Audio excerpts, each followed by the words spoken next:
who wants to say something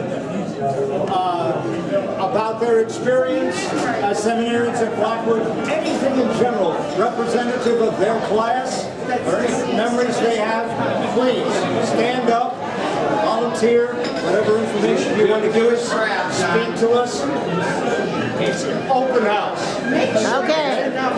When Jim Brennan played Pilot, I was a freshman.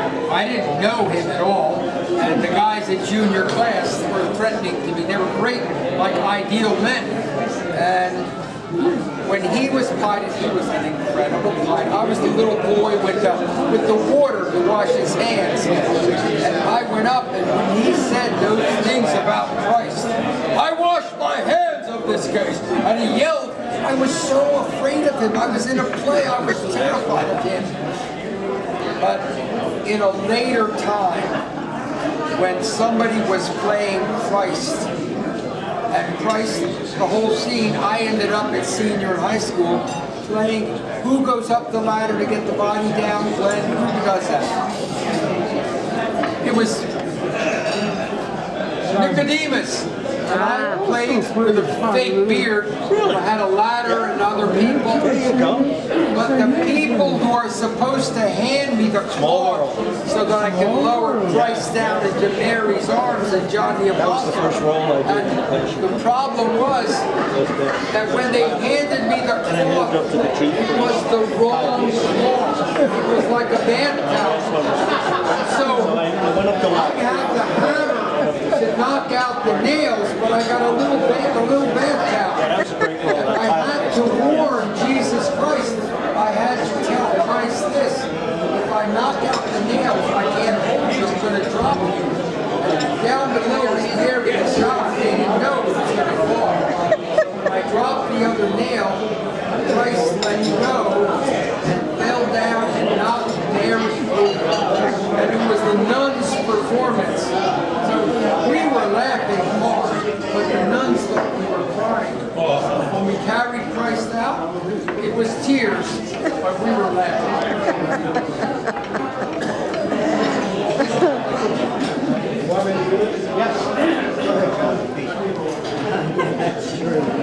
Real loud. All right. Yeah, you're gonna have to go real loud. Okay, I know I've got all your attention, so I'm sure most of us remember the name Ed Romond. Okay, he was a poet. He was in the last class, 1967. Unfortunately, there's nobody here from 67, so I got volunteered from the next class, 66. We're just going to read one poem of his. He's a very successful poet, a very great author. Since that was the subject of our night tonight, this poem is titled "The Circle." We all know what this is about. It'll bring us some good memories about the circle, okay?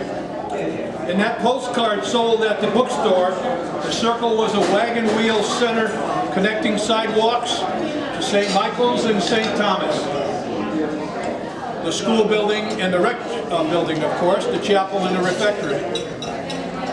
It's where we could meet to walk the blacktop, where visiting day parents sat amid Brother Philip's flowers.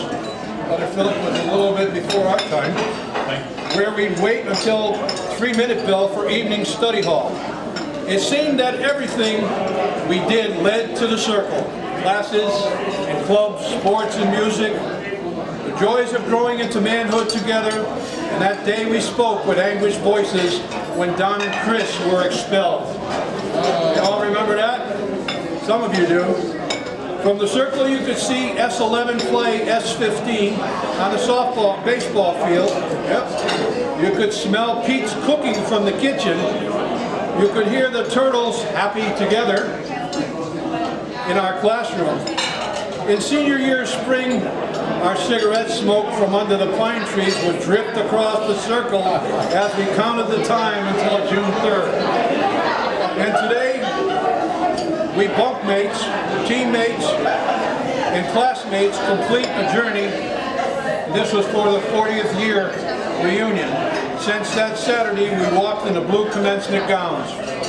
We have come full circle to celebrate a bond we did not leave behind when our luggage-filled cars drove down past the lake, out to the Black Horse Pike, and into our separate futures. This is a world where loyalty and love are strangers, but we know the friendship we lived remains gold, untarnished by years and miles. So let us embrace today and remember those of us who have passed away and give thanks for the gifts of their lives and of sharing it with them. Let us give thanks for our MS teachers, and let us give thanks for each other, for our unbroken brotherhood that, like a circle, goes on and on and on and will never stop. All right.